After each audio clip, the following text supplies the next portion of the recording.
본문의 시작을 보겠습니다. 1절 말씀을 읽어드리겠습니다. 여호와께서 사무엘에게 이르시되 내가 이미 사울을 버려 이스라엘 왕이 되지 못하게 하였거늘 내가 그를 위하여 언제까지 슬퍼하겠느냐. 너는 뿔에 기름을 채워 가지고 가라. 내가 너를 베들레헴 사람 이새에게로 보내리니 이는 내가 그의 아들 중에서 한 왕을 보았느니라 하시는지라. 사무엘은 사울로 인해서 슬퍼하고 있었습니다. 그런 그에게 하나님은 언제까지 사울을 위해서 슬퍼하고만 있겠느냐 이렇게 말씀을 하십니다. 하나님의 뜻은 어디에 있습니까? 하나님은 사울을 버리셨고 다른 사람을 이미 왕으로 세우시기로 그렇게 작정하셨습니다. 그런데 인간적인 생각에서 슬퍼하고만 있다면 어떻게 되겠습니까? 하나님의 뜻과는 거리가 먼 곳에 있는 것입니다. 인간적인 생각으로는 사울의 그 모습이 안타깝기 그지없습니다. 처음으로 사무엘이 기름을 부어서 이스라엘 가운데 세운 왕이었고 용모도 뛰어났고 또 백성들을 이끌고 전쟁도 잘 치르는 그런 꽤 괜찮은 사람이었습니다. 하지만 성령 충만했던 모습은 온데간데 없고 그는 하나님의 말씀에 불순종하고서도 변명만 늘어놓고 회개할 줄 모르는 그런 그를 볼 때 안타깝고 또 불쌍하고 슬펐을 것입니다. 그러나 하나님의 사람들은 이런 인간적인 감정이 더 앞서서는 안 됩니다. 하나님의 본심과 뜻이 어디에 있는지를 안다면 거기에 더 집중해야 하는 것입니다. 하나님도 그렇기에 이 사무엘을 향해서 더 이상 슬퍼하고 있지만 말고 이제 일어나서 베들레헴 이세 아들 중에서 한 왕을 보았으니까 그에게 부어줄 기름을 갖고 가라 이렇게 말씀을 하십니다. 하나님은 이세의 아들 중에서 한 왕을 보셨다 이렇게 말씀을 하셨고 아직 이 다윗이라는 구체적인 이름은 아직 언급되지 않고 있습니다. 하나님은 처음부터 다윗을 선택한 것이 아니라 한 왕을 보셨는데 그의 이름이 다윗이었습니다. 무슨 말씀인지 어떤 차이가 있는지 아시겠습니까? 사울 다음에 다윗, 그 다음에 솔로몬 이렇게 이미 미리 정하셨다기보다 하나님이 주목하고 계시는 한 사람이 있으셨다는 거죠. 그 사람의 어떠함 때문에 하나님께서 주목하셨는지는 모르겠지만은 하나님은 이새의 아들 가운데서 한 사람을 이미 눈여겨보고 계셨습니다. 하나님이 눈여겨보셨던 사람의 그 이름을 알고 보니까 나중에 보니까 그 이름이 다윗인 것이지 그냥 처음부터 사울 다음으로 왕이 될 사람은 다윗 이렇게 처음부터 정해놓고 시작하신 것은 아니라는 것입니다. 이와 같이 우리는 하나님이 우리 모두를 눈여겨보고 계시다라는 것을 우리는 알아야 합니다. 나를 정말 사랑하는 자가 누구인지 또 영과 진리로 예배 드리는 자가 누구인지 하나님의 뜻에 합한 사람이 누구인지를 보고 계십니다. 하나님께서 그렇게 보고 계시다가 또 하나님의 때와 또 가장 필요한 그 순간에 하나님께서 눈여겨보셨던 그 사람을 이제 들어 쓰시게 됩니다. 우리는 하나님이 보실 때에 하나님 눈에 귀하게 보여지고 또 하나님께서 쓰시고자 할 때에 귀하게 쓰임받는 우리들이 될 수 있기를 바랍니다. 하나님의 말씀에 사무엘의 말을 보겠습니다. 내가 어찌 갈 수 있으리까? 사울이 들으면 나를 죽이리이다.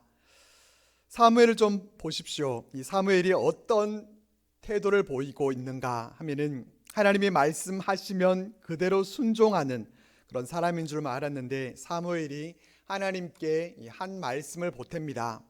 하나님 말씀에 그대로 순종하기가 두려웠던 것입니다. 지금 상황은 백성들이 사울을 하나님께서 버리셨고 또 차기 왕이 세워질 것이라는 그 소문이 소문의 소문을 이어서 다 알고 있는 그런 상황이었습니다. 사울과 사무엘이 이제 서로 결별했고 다시 공식적인 그런 만남도 없다는 것을 알고 있습니다. 어쩌면 사울도 사무엘이 누구를 이스라엘의 다음 왕으로 삼을 것인지 사람을 붙여서 지켜보고 있을지도 모르는 일이었습니다. 그런 상황에서 사무엘이 다른 사람을 왕으로 세우기 위해서 가게 된다면 그것은 반역과 같은 일로 여겨지고 또 사울의 보복이 두려웠을 것입니다. 사울이 어떤 사람인지 잘 알고 있는 사무엘은 사울이 자신을 죽일 것이라는 것을 알았습니다. 아각을 찍어 쪼갤 때 사무엘에게서 이 사무엘답지 않은 그런 모습을, 낯선 모습을 우리가 볼 수 있었는데, 여기서도 그동안 봐왔던 이 사무엘의 모습과는 조금 어울리지 않는 그런 모습을 우리가 보게 됩니다. 하나님의 사람이라고 해서 다 항상 용감하고 온전히 순종하고 또 멋진 모습만 보여주는 것이 아니라 같은 성정을 가진 인간이기 때문에 이렇게 인간적인 모습을 우리가 볼 수 있습니다. 그래서 하나님이 다시 사무엘에게 말씀하십니다. 2절 하반절에서 3절 말씀입니다. 너는 암송아지를 끌고 가서 말하기를 내가 여호와께 제사를 드리러 왔다 하고 이새를 제사에 청하라.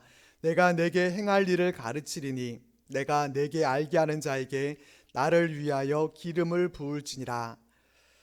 하나님은 새로운 왕을 세우는 그 과정이 표면적으로 드러나지 않게 제사 드리는 것으로 그렇게 위장하도록 그렇게 말씀하십니다. 제사 드리기 위해서 암송아지를 끌고 이새의 집으로 가서 이새를 그 자리에 청하면은 그 다음에 어떻게 할 것인지에 대해서는 하나님이 알게 해주시겠다, 이렇게 말씀하셨습니다. 이 말씀을 듣고 사무엘은 이제 하나님의 말씀대로 행해서 베들레헴으로 도착하게 됩니다. 이때 성읍 장로들이 어떤 반응을 보였는가 하면은 떨며 그를 영접하여 이르되 평강을 위하여 오시나이까, 이렇게 말합니다. 베들레헴의 장로들이 두려워했다라고 하는 것은 앞에서도 말씀을 드린 것처럼 사무엘이 방문했다는 것 자체가 뭔가 불안했다는 것입니다.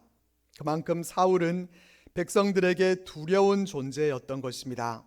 하나님의 뜻대로 백성들을 자비로 잘 다스리는 왕이었다고 하면은 그렇게까지는 백성들이 두려워하지 않았겠지만은 사울은 백성들에게 그렇게 자신들을 해할지도 모른다라고 생각할 만큼 그렇게 위험한 자가 되어 있었습니다. 5절 말씀입니다. 이르되 평강을 위함이니라. 내가 여호와께 제사하러 왔으니 스스로 성결하게 하고 와서 나와 함께 제사하자 하고 이새와 그의 아들들을 성결하게 하고 제사에 청하니라. 사무엘은 평강을 위함인지를 묻는 이 베들레헴 장로들에게 평강을 위함이라고 대답합니다. 하나님이 명령하신 대로 제사하기 위해서 왔음을 밝히면서 그 제사 자리에 이 베들레헴의 장로들을 초대하고 또 그 자리에 또 이새와 그 아들들까지 자연스럽게 초대를 했습니다. 그리고 이제 이새의 아들들을 보면서 하나님이 택하신 자가 누구인지를 이제 판단하려고 합니다.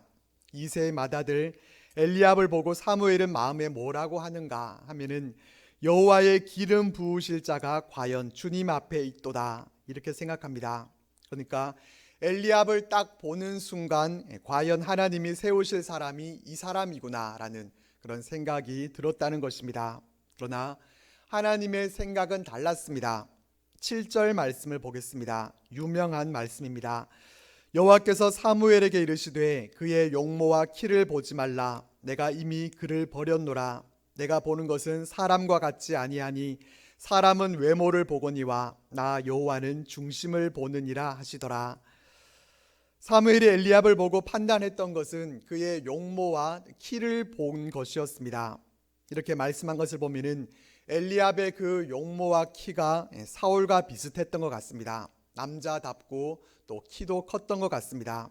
하지만 충격적이게도 하나님은 이미 그를 버리셨다, 이렇게 말씀하고 있습니다. 사람은 외모를 보고 판단하지만은 하나님은 우리와 다른 것을 보시는데 하나님은 보시는 것은 중심입니다. 이 엘리압의 중심은 우리가 알 수 없지만은 하나님께서 그 중심을 보실 때 택함 받을 수 있는 그런 사람이 아니었던 것입니다. 용모와 키도 사울과 비슷했고 또 하나님이 버리셨다는 것까지도 어쩌면은 사울과 가장 닮아 있는 사람이 이 엘리압이었던 것 같습니다. 사무엘은 엘리압을 보면서 사울과 비슷하다라는 것을 그 누구보다도 잘 느꼈을 것입니다. 하지만 사무엘은 그 중심까지는 보지 못했기 때문에 사울을 택했을 때와 같이 겉으로 드러나 보이는 것만 보고 그렇게 판단을 했습니다. 이렇게 우리는 우리 눈에 보이는 것이 전부가 아니라는 것을 깨닫게 됩니다. 우리 눈에 보이는 대로 판단을 하게 되면은 그것이 올바른 선택을 하는 데 있어서 걸림돌이 된다는 것을 우리는 보게 됩니다. 우리는 내 직관을 믿을 것이 아니라 중심을 살피시는 하나님을 우리가 의지하고 하나님의 관점에서 모든 것을 볼 수 있기를 바랍니다. 그리고 두 번째 아들 아비나답이 또 사무엘 앞을 지나갑니다. 그리고 셋째 아들 삼마도 지나갑니다. 7명의 아들들이 다 지나갔는데도 하나님이 아무 사인도 주시지 않으셨습니다. 사무엘은 이새에게 여호와께서 택하지 아니하셨느니라 이렇게 말을 합니다. 사무엘도 좀 당황스러웠을 것이고 또 이새도 상당히 민망했을 것 같습니다. 자신의 장자 엘리압도 어디 내놔도 빠지지 않을 만한 그런 아들이었고 또 7명의 아들들이 다 지나기까지 하나님이 택하지 않으셨다 이런 말만 자꾸 하니까 자존심이 아니라 이 가문의 존심, 이 가존심이 상했을 것입니다. 여기서 우리는 우리가 하나님 앞을 지나갈 때 이와 같이 되면 어떻게 될까 하는 그런 생각을 해보게 됩니다. 우리가 하나님 앞을 지나가는데 하나님이 나는 택하지 않았다 이렇게 말씀하신다면 얼마나 안타깝고도 두려운 일이 되겠습니까? 하나님의 택하심은 우리 인간들과는 다르게 중심을 보신다고 하셨는데 하나님께서 내 중심을 보실 때 내가 과연 하나님의 택함을 받을 만큼 정결하고 괜찮은 사람인가 하는 것을 우리가 생각해 보면 긴장을 하지 않을 수 없습니다. 신체 검사나 건강 검진을 하면서 우리의 신체와 건강을 판단하는 그런 검사자나 의사 앞에서도 우리가 떨리기 마련인데 하나님 앞에서 우리의 마음 중심까지 다 드러내면서 그 앞을 지나가는데 하나님은 나는 저를 택하지 않았다. 이미 나는 그를 버렸다. 그렇게 말씀하신다면 얼마나 큰 일이겠습니까? 그럼에도 불구하고 하나님이 우리를 택하셔서 구원해 주셨다라는 것은 얼마나 감사한 일인지 모릅니다.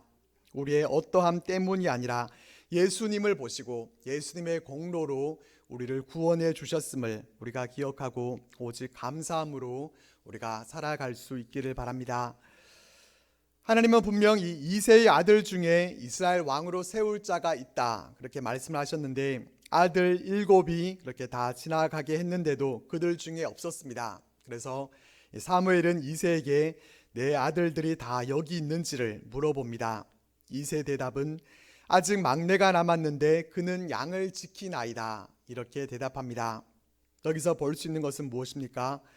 다윗은 아들들을 불러 모으는 그 자리에 아예 불려지지도 않았다는 것입니다. 아예 가망성이 없다고 제쳐놓은 상태, 거의 내 아들이 아니라고 여겨지는 수준, 귀염둥이 막내가 아니라 그냥 천덕꾸러기, 하인과 같이 여겨지는 그런 수준밖에 되지 않았다는 것입니다.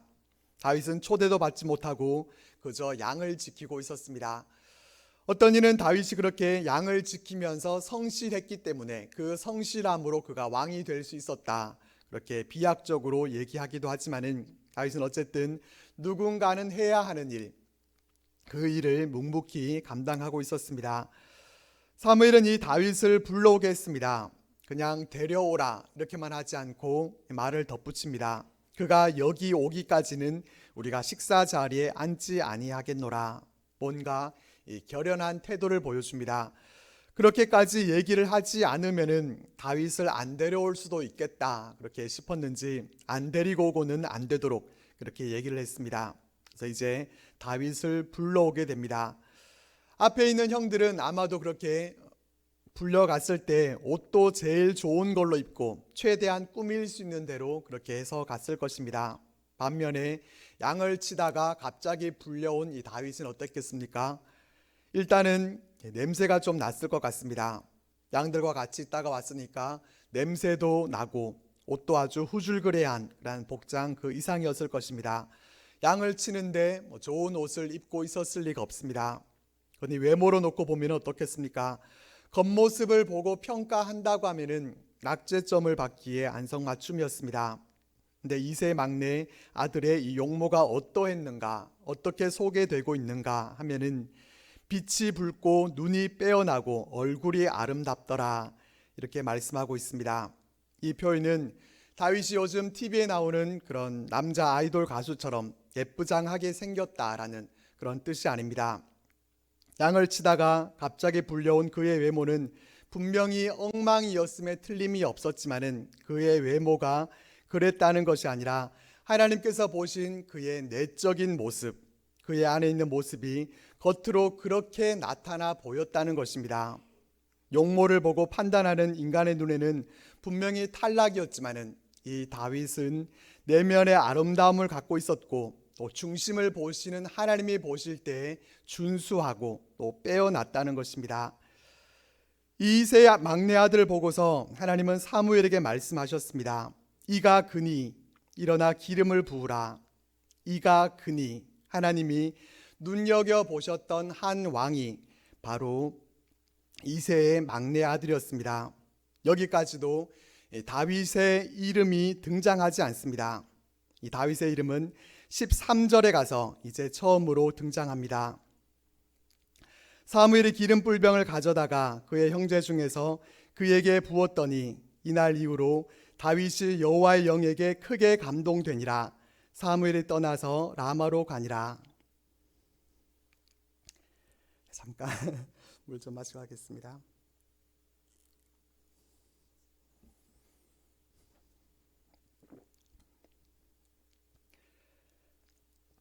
이세 막내 아들의 이름은 다윗이었고 또 그의 이름의 뜻은 무엇이었더라 이런 말도 없이 하나님이 이가 그니 라고 하셨던 그에게 기름을 부었습니다. 그리고 이후로 다윗이 하나님의 영에 크게 감동되었다 이렇게 말씀해 줍니다. 사울도 하나님의 영에 감동되었을 때 어떻게 했습니까? 예언을 했습니다. 그리고 적이 쳐들어왔을 때 거룩한 분노가 일어나고 또 뛰어난 리더십을 발휘했었습니다. 다윗이 하나님의 영에 감동되어서 어떤 일이 있었는지에 대해서는 성경에 그렇게 자세하게 기록해 주고 있지 않지만은 사울에게도 그런 일이 있었던 것처럼 이 다윗에게도 분명히 뭔가 하나님의 영에 감동된 그런 일이 있었을 것이 틀림없습니다. 성령에 감동되어서 어떤 일이 있었는가 하는 것보다 중요한 것은 다윗의 이름이 이렇게 하나님의 영에 크게 감동되면서 성경에 등장하고 있다는 점입니다. 지금까지는 마치 다윗의 이름을 비밀리에 숨기고 있는 것처럼 그렇게 하고 있다가 하나님의 영과 함께 다윗의 이름이 등장하게 된다라는 것은 상당히 의미가 있다고 생각됩니다. 성령의 감동과 함께 역사의 무대에 오른 다윗 이렇게 되는 것입니다. 13절까지의 말씀에서는 이처럼 사울의 뒤를 이어서 다윗에게 기름 부어지는 장면을 볼 수 있습니다. 그리고 14절 이하에서는 이제 사울에 대한 얘기가 나옵니다. 14절 말씀을 보겠습니다. 여호와 영이 사울에게서 떠나고 여호와께서 부리시는 악령이 그를 번뇌하게 한지라. 이 13절과 14절은 서로 붙어 있으면서 이 대조를 이루고 있습니다. 다윗은 여호와의 영에게 크게 감동되었고 또 사울은 여호와의 영이 그에게서 떠나갔습니다. 여호와 영이 떠나시게 되면은 어떻게 되는지를 이 사울이 우리들에게 잘 보여주고 있습니다. 어떻게 되었느냐면은 여호와께서 부리시는 악령이 그를 번뇌하게 했다라고 말씀합니다. 여기서 짚고 넘어가야 할 신학적 이슈는 하나님이 악령을 사람들에게 보내기도 하시고 또 하나님이 악을 사용하시는가라는 점입니다. 여기서 분명한 것은 하나님이 악령을 부리시면서 일부러 사울에게 악령을 보내신 것은 아니라는 점입니다. 이 부분에 대해서 신학적으로도 얘기할 수가 있겠지만은 이것을 의학적 측면에서 얘기하자면은 지금 사울의 상태는 피해망상과 또 편집증과 같은 그런 정신병리적 상태에 있습니다. 이것을 고대 그 시대 사람들은 이것을 어떻게 표현할 수 있는 의학적으로 표현할 수가 없고 다만 악령이 들어가서 그렇게 되었다 이렇게밖에 표현할 길이 없는 것입니다. 사울은 하나님께 버림받고 왕위에는 앉아 있었지만 언제 이 왕위를 빼앗길지 모른다라고 하는 그런 불안감이 그에게 있었고 또 사무엘과 결별을 해서 하나님께 더 이상 물어볼 수도 없는 그런 상황 가운데 있었습니다. 어떻게 보면은 정신병에 걸리지 않는 것이 이상하다라는 그런 생각이 들 정도로 그런 상태에 있었습니다. 이에 사울의 신하들이 왕께 고합니다. 15절 16절 말씀입니다. 사울의 신하들이 그에게 이르되 보소서 하나님께서 부리시는 악령이 왕을 번뇌하게 하온즉 원하건대 우리 주께서는 당신 앞에서 모시는 신하들에게 명령하여 수금을 잘 타는 사람을 구하게 하소서. 하나님께서 부리시는 악령이 왕에게 이를 때 그가 손으로 타면 왕이 나으시리이다 하는지라. 사울의 신하들은 어디서 공부를 했는지 이 음악 치료에 대해서 이미 이 지식을 갖고 있었던 것 같습니다. 사울과 같은 사람들에게는 미술 치료라든지 놀이 치료, 또 독서 치료와 같은 여러 가지 것들이 도움이 될 텐데 음악 치료가 가장 좋다고 그렇게 생각을 했던 것 같습니다. 실제로 저도 경험해 보는 것은 영적으로 힘들고 답답할 때 찬양을 들으면은 그 어려움들이 또 얼마나 또 힘이 되는지 모릅니다. 힘들 때는 다들 경험해 보셔서 잘 아시는 바와 같이 기도가 잘 되지 않습니다. 그럴 때는 곡조 붙은 기도, 찬양을 많이 듣고 부르는 것이 훨씬 좋습니다. 그래서 사울은 수금을 잘 타는 사람을 구해서 데려오라고 했습니다. 그때 한 신하가 다윗을 추천하게 됩니다. 다윗에 대해 소개하기는 18절 말씀에 보니까 수금을 탈 줄 알고 용기와 무용과 구변이 있는 준수한 자라 여호와께서 그와 함께 계시더이다, 이렇게 소개합니다. 수금을 잘 탈 줄 아는 것뿐만 아니라 두루두루 여러 가지를 그가 갖췄는데 특별히 하나님이 그와 함께 계시더이다, 하나님의 영이 함께하는 사람임이 다른 사람들에게도 그렇게 보여진 것입니다. 이에 전령이 가서 이새에게 사울의 말을 전합니다. 전령들이 이새에게 가서 한 말을 보면은 양치는 내 아들 다윗을 보내라는 것이었습니다. 사울에게 필요한 것은 누굽니까? 수금을 잘 타는 다윗인데 양치는 아들 다윗을 보내라, 이렇게 얘기를 합니다. 수금 잘 타는 내 아들 다윗이라고 이렇게 하지 않은 것은 제 개인적으로는 사울이 음악 치료를 받을 만큼 그렇게 정신 상태가 안 좋다고 여겨질까봐 그렇게 비춰질 수도 있으니까 그냥 양이나 치는 당신 집에 별로 필요도 없을 것 같은 그 아들을 보내달라, 이렇게 말한 것은 아닌가 이렇게 추측을 해봅니다. 어쨌든 이렇게 해서 양치기였던 다윗이 왕궁으로 들어가게 되는 그런 우연을 가장한 기막힌 일이 일어납니다. 다윗이 왕궁으로 들어가게 될 때 이새는 떡과 한 가죽부대 포도주와 또 염소 새끼를 실어서 나귀에 실어서 예물로 드리게 됩니다. 이렇게 왕궁으로 들어간 다윗이 어떻게 되었는가 하면은 21절 말씀을 보겠습니다. 다윗이 사울에게 이르러 그 앞에 모셔서매 사울이 그를 크게 사랑하여 자기의 무기를 드는 자로 삼고, 다윗은 분명 수금을 잘 탄다는 이유로 그렇게 부름을 받았는데 전령은 양을 치는 아들 다윗을 찾더니 이 왕궁에 와서는 사울의 무기 드는 자가 됩니다. 무기를 드는 자, 이전에 요나단에 대한 내용이 나왔을 때 요나단에게도 무기 든 자가 있었다라고 했었죠. 무기 드는 자는 아주 총애받는 뛰어난 자가 될 수 있었다라고 말씀을 드렸던 것 기억하실 것입니다. 기억하신다면은 아직 내가 쓸만하구나 칭찬해 주시면 되고, 기억이 안 나신다면은 목사님 목회를 잘 돕고 있구나 이렇게 생각하시면 된다는 말씀도 예전에 드렸던 것을 기억하실지 모르겠습니다. 하여튼 다윗이 사울 앞에 모셔 섰을 때 사울은 다윗을 크게 사랑하면서 마음에 들어했습니다. 그래서 이새에게 다시 사람을 보내서 다윗을 내 앞에 계속 모셔 서게 하라, 그가 성은을 입은 자가 되었다, 이렇게 해서 이 다윗은 성은이 만극하게도 왕궁에서 사울 곁에서 무기 드는 자로서 또 수금 연주자로서 그렇게 지내게 됩니다. 이를테면은 채용 명부는 무기 드는 자로, 그리고 실제적으로 궁에서 하는 일은 수금을 타는 자였습니다. 본문의 마지막 23절 말씀을 보겠습니다. 하나님께서 부리시는 악령이 사울에게 이를 때 다윗이 수금을 들고 와서 손으로 탄즉 사울이 상쾌하여 낫고 악령이 그에게서 떠나더라. 23절에도 하나님이 악령을 일부러 사울에게 보내신 것처럼 이렇게 표현되어 있지만은 표현을 이렇게 하고 있는 것이고, 사울에게 또 정신질환 증세, 우울증 증세가 이렇게 나타났을 때 다윗이 수금을 연주하니까 사울이 음악 치료를 잘 받고 건강한 상태가 되었다. 이렇게 말씀해 줍니다. 수금 연주를 통해서 사울의 상태가 이처럼 잠시 이렇게 호전될 수는 있었습니다. 하지만 이 사울에게 있어서 진정으로 필요한 것은 음악 치료사가 아니라 영혼의 치료자이신 하나님이었습니다. 하나님과의 관계가 단절되어 있는 이 사울의 상태에서는 일시적인 그런 음악 치료는 가능했지만은 온전하게 그가 악령으로부터 그렇게 헤어나올 수는 없었습니다. 사울과 다윗은 이렇게 첫 만남을 가지게 됐습니다. 두 사람은 여러 면에서 달랐지만은 가장 큰 차이는 하나님의 영이 함께 하시느냐 그렇지 않느냐 하는 것에 있었습니다. 하나님의 영이 함께하는 다윗과 또 하나님의 영이 떠나버린 사울의 모습, 이 대조적인 모습을 보면서 하나님의 영이 함께하느냐 그렇지 않느냐 하는 것이 이렇게 다른 인생을 보여줄 수 있다라는 것을 우리는 깨닫게 됩니다.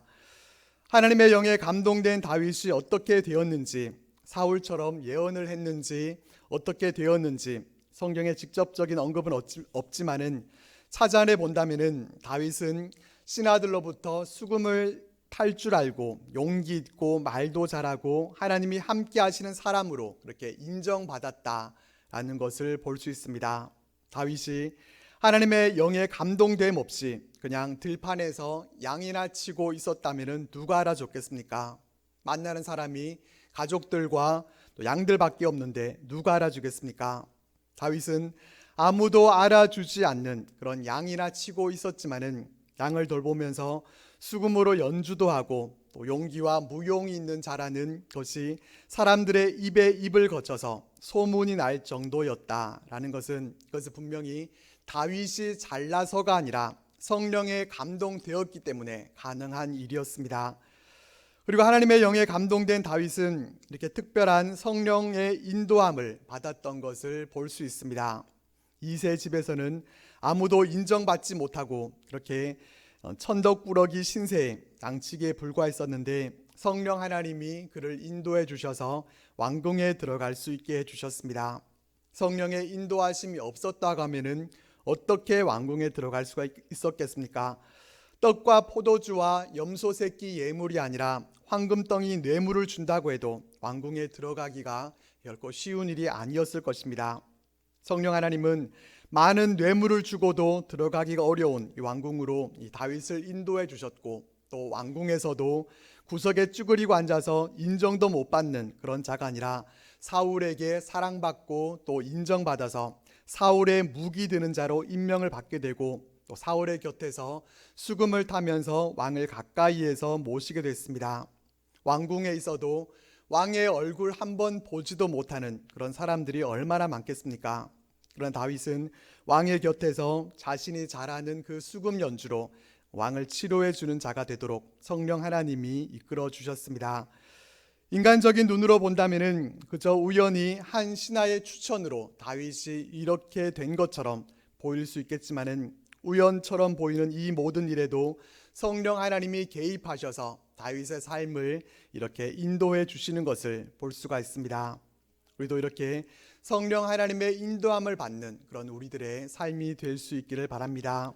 성령님이 우리를 떠나가시면은 우리는 아무것도 아닙니다. 사울과 같이 고통 속에서 나날들을 보낼 수도 있습니다. 다윗은 그때 사울을 곁에서 모시면서 성령이 떠난 자의 그 비참한 모습을 이 사울을 통해서 아주 생생하게 볼 수 있었을 것입니다. 그래서 다윗의 시편 51편을 보면은 나를 주 앞에서 쫓아내지 마시며 주의 성령을 내게서 거두지 마소서 이렇게 구했던 것을 볼 수 있습니다.